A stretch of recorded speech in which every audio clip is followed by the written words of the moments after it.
Well, we changed the schedule up a little bit, Monday, Tuesday, and Wednesday.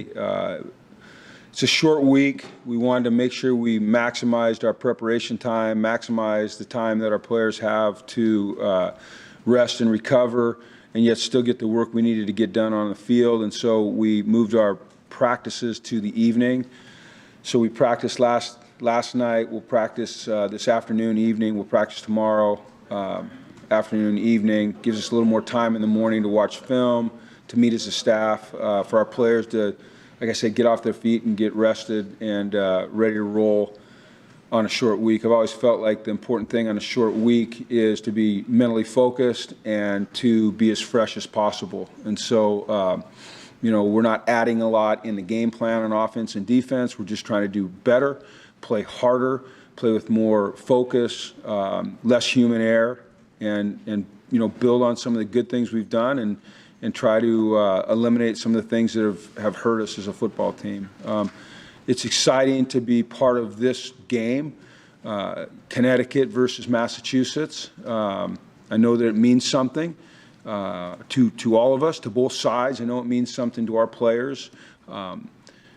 Massachusetts beat Connecticut last year. Our guys, I'm not saying that's a motivating factor for them. This is a different team than last year, but they're aware of it. I think our guys are motivated by the fact that they want to go out and play well and try to win. And I think it's going to be a great game. I think you throw records out in these types of games. I think, it comes down to, guys playing hard, playing physical. The team that doesn't make mistakes, the team that capitalizes on opportunities usually comes out the winner. So I think it should be a great environment. I think our players are looking forward to being at the Rent at night under the lights.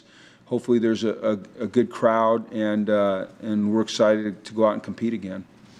Do you have any updates on Keelan and Devontae? They're both working hard to get back for this week, and they were both at practice and participated last night, as did Cam Ross. So potential to have all three of those guys back this week.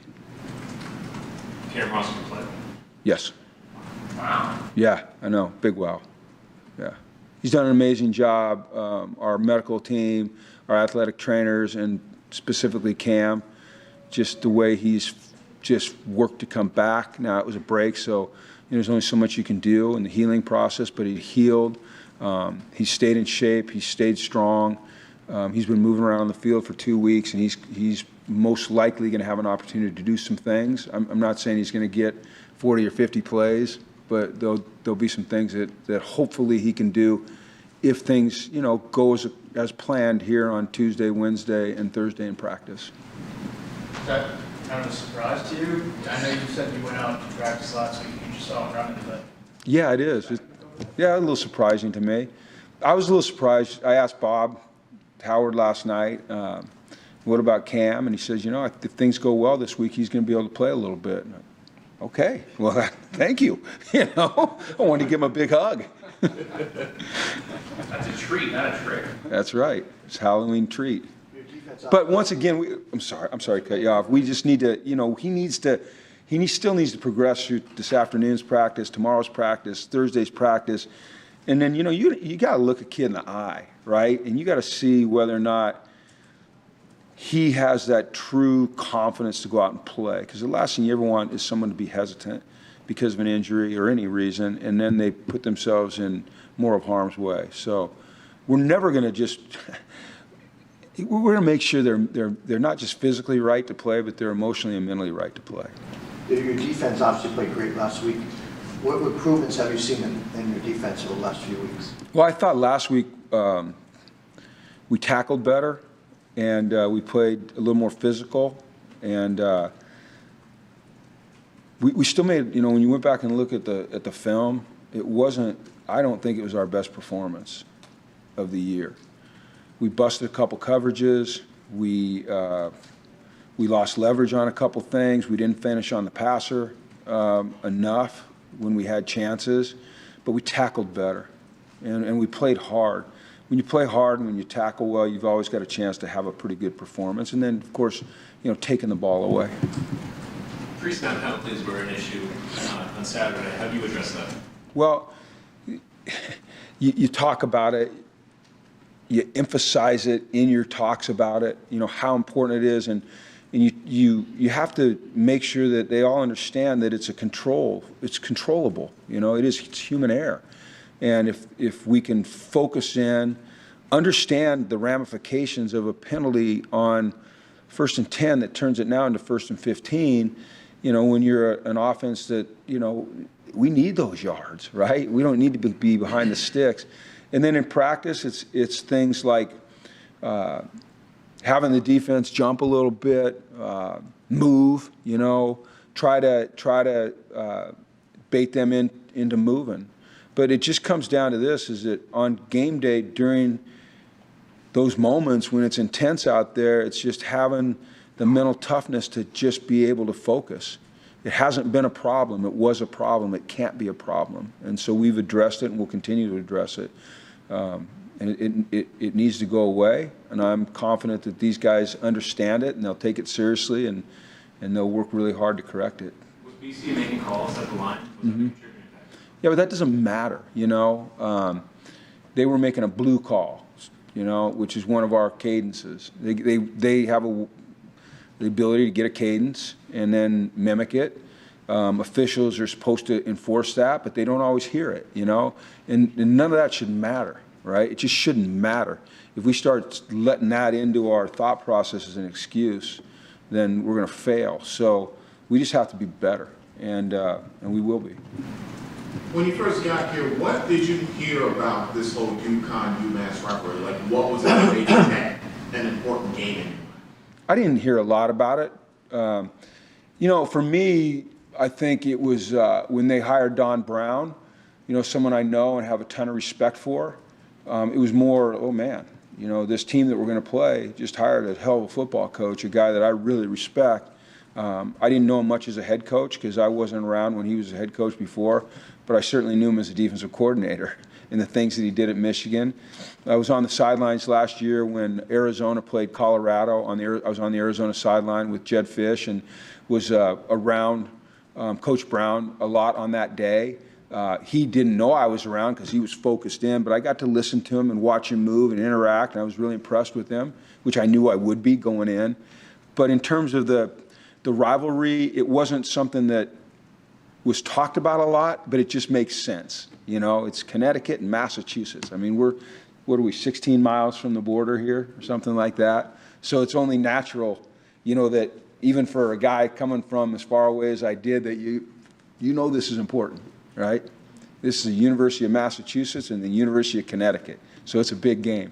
And I know you said this is a different team than last year, but when you first got here and you were talking to some of the guys, did they highlight the fact that they felt like UMass wasn't missing an opportunity? Like, how did they talk? They didn't. We didn't talk a lot about the past when I got here.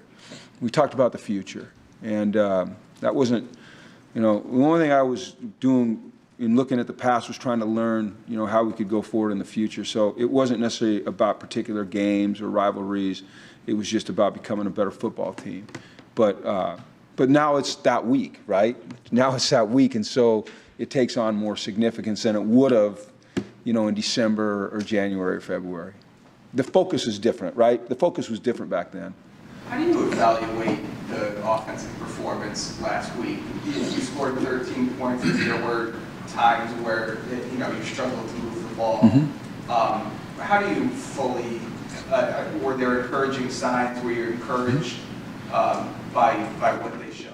Yeah, I mean, I'm always at the same time encouraged and bothered, on every single play probably, because you're always seeking perfection. But I still think we can run the football. I think if we were able to get Devontae back, that'll help us. I think the pre-snap penalties hurt us so much. We get behind the sticks as a team that's predominantly a run team. It's hard, right?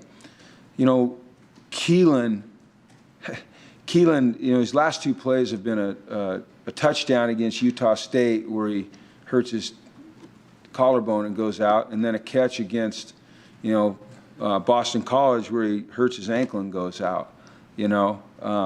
You realize on that on those two plays, how much you miss a guy like that. But once again, that's just another excuse. So we have to take care of the human error and hopefully, you know, get some playmakers back, some guys that can really do some things, that have proven they can do some things, making plays, and then some guys that we hope and think can make plays, stepping up and making some plays. But we're inconsistent right now. How did you go about creating a winning mentality? Because when you take over a program that's lost a lot, you know, that's one thing you have to kind of change. So get it. How did you go about doing that?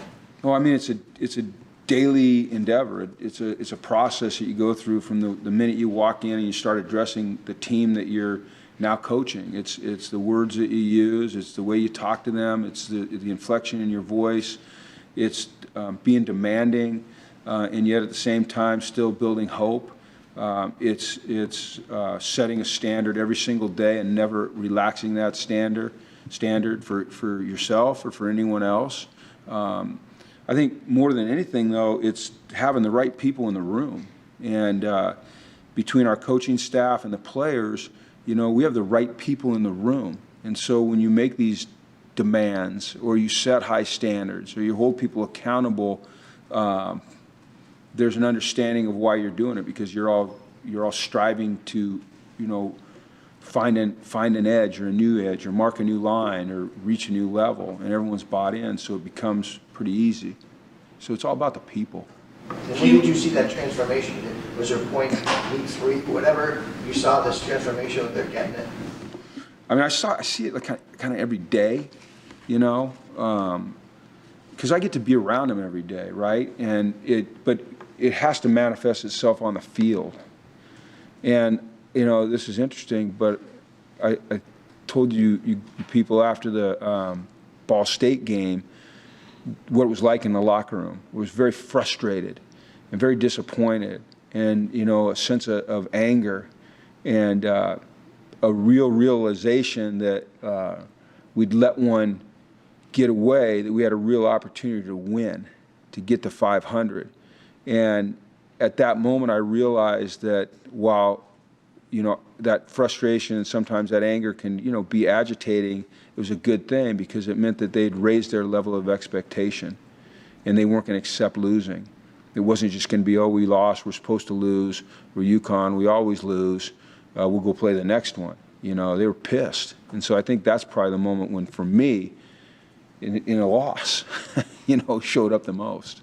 Keelan and Cam are obviously different receivers than the guys you've had to go with, you know, for quite a few games. Do you change the game plan going in with the hope that they're back, or do you just kind of, you know, figure things out on the run if they're cleared to go? No, you have to have plans for if they're playing and if they're not. You have to be able to change course, you know. And then that's what Nick's really good at is the players that we have that are available for that game, trying to do the best he can to accentuate what they do well and minimize the things that maybe, you know, they're not great at yet. So, you know, he's always got plays designed for whoever's in the game. And, you know, that's football. You never know when a guy's going to go out. You just got to be able to adjust quickly. And I think good coaches do that, and I think he's a good coach. How about in terms of a quarterback? You got a freshman quarterback who has to adjust, or is he just happy because he's got more weapons? He's probably happy. Yeah, he's probably happy. And, you know, they're running the same routes. It's not like you add new routes. You might have some different concepts or different in a route, you know, a guy that is your number one read, you know, but it's still a quarterback reading through his progressions and throwing to a spot or to a man or to a spot because of a coverage. So it doesn't change dramatically like that. What happens is, you know, like good football players, you know, they make football plays regardless of the call. That's what they do. Coach Price Yates told us at halftime, he kind of had the mindset of the offense doesn't need to score another point. Like we're gonna win this game. As a defensive-minded coach, is that kind of how you think about the team? Yeah, I would like a defense to think that way all the time. I would like a defense that, in a very positive way, feels like the game is always on them. You know, I don't ever want a defense that is derogatory towards another part of the team that may be struggling, because we're all going to have our struggles. And if you start allowing that to happen, you have fractures. So as long as it's in a positive vein, with Price, it always is. Hey, man, doesn't matter what offense is doing, doesn't matter what special teams are doing. We're going to win it on defense. Our job is to keep them out of the end zone. Our job is not to let that kick go through the goalpost. And so that's what we've got to do regardless of what else is happening. Conversely, on offense, you'd like the same attitude, and I think they have the same attitude. Hey, we're going to keep our defense on the sidelines. We're going to score points when we get opportunities. If we get takeaways, we're going to convert. Doesn't matter what the defense is doing. We're going to do our job. And that's how you become a good football team. It's complementary. You all work together. Speaking of special teams, how important were they in terms of field position? Huge. They obviously got some turnovers. Yeah. Well, George did a really good job on the pooch punts of flipping the field. And then I don't think you can, overstate how important Jackson's fumble recovery was on Zay Taylor at that point in the game. It was huge. It was a huge flip in field position, and we needed it right there. Can you see a difference in the team and an improvement? I mean, obviously the level of the competition has gone down, so you should expect to do better. But you see the team doing things better regardless of the level of competition. Yes, I do. It's fundamentals, right? It's the technique. It's on defense. It's your gap integrity. Your spacing and coverage. Those things don't necessarily have anything to do with your opponent. They have to do with you understanding where you're supposed to be. It's a trust that you see that the player next to you is going to do his job, and all you have to do is your job, and do it hard and do it well, and we're going to have success. Offensively, the execution up front with the offensive line and the communication. There's so much communication that goes on, when we're running the schemes that we run, or protection. That doesn't mean guys aren't going to get beat, right? But you see more consistency in performance and more consistency in practice and a better understanding of what you're trying to do offensively, defensively on special force or special teams. And, that's what you're always looking for. Whether you win or lose, that's what you're trying to find. Are you becoming more consistent, or are we having mental breakdowns and we're trying to become more consistent? Has Matt Drayton returned to practice, and is he available the rest of the season? He returned to practice a few weeks ago. At this point, he's not yet cleared to play. Hopefully, things get cleared up to the point where the university feels like they can allow him to play, but they're going to make the best decisions, and I'm going to count on them to do so. In camp, there were a few guys that also were removed from the program for, I think it was academic reason, I'm not sure. Kevon Jones, is he eligible to come back going forward in future years? I don't know. Yeah, I don't know. Great kid. Yeah, I wish he was with us, for his sake and for ours, but probably more than anything for his sake, because he's a great kid. When you come off a big win, do you have to worry about a letdown, or is that nothing, you don't really address that? I mean, I worry about everything, okay?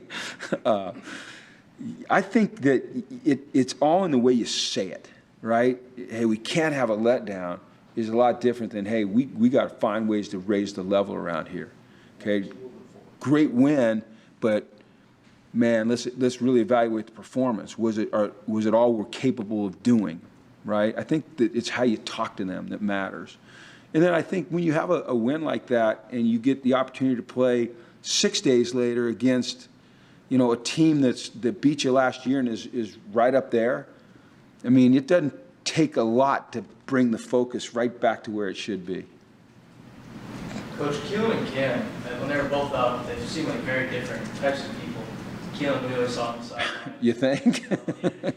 And he was always there, but he was just kind of in the background. What have you seen as far as Cam, as far as how he's kind of gone about things? Just very businesslike, very professional, very mature. He is a lot like a guy like Jackson Mitchell or Christian Haynes or Robert Burns. I could name other guys, but just stop right there for now. They come to the building every day with the mindset that they're going to do all they can to get better as individuals and help their team get better. And it's consistent every day. They're always the same guy. There's a great focus to them. There's an intensity to them. There's a desire to be great and be on a great team. And that rubs off on people, especially the young guys, and you want that to rub off on them. They get to see how Cam works every day. And and how important it is to him. And I think that's a real positive for everybody that's around him. You talked quite a bit about the offensive line this year, but we get to talk to Chase today. I mean, what have you seen in him and his development through the season? Well, he's a good football player, and he's a really good teammate and team member. He's been very consistent. You know, I think probably one of the biggest compliments you can give to an offensive tackle is that you don't notice him a whole lot, right? and you don't hear his name come out of people's mouths a lot. And that's because he does his job at a high level and he does it consistently.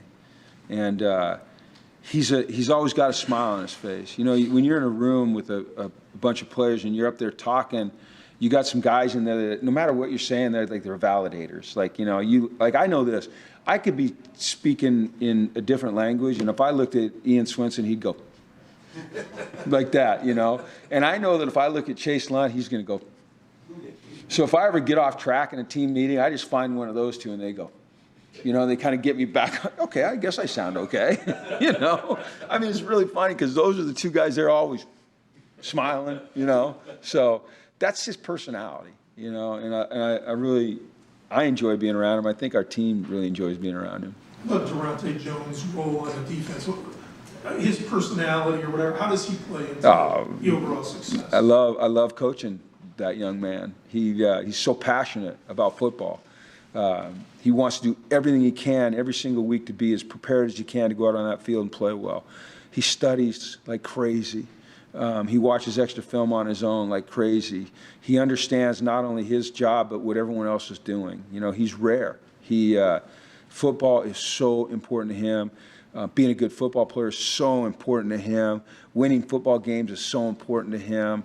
Being prepared.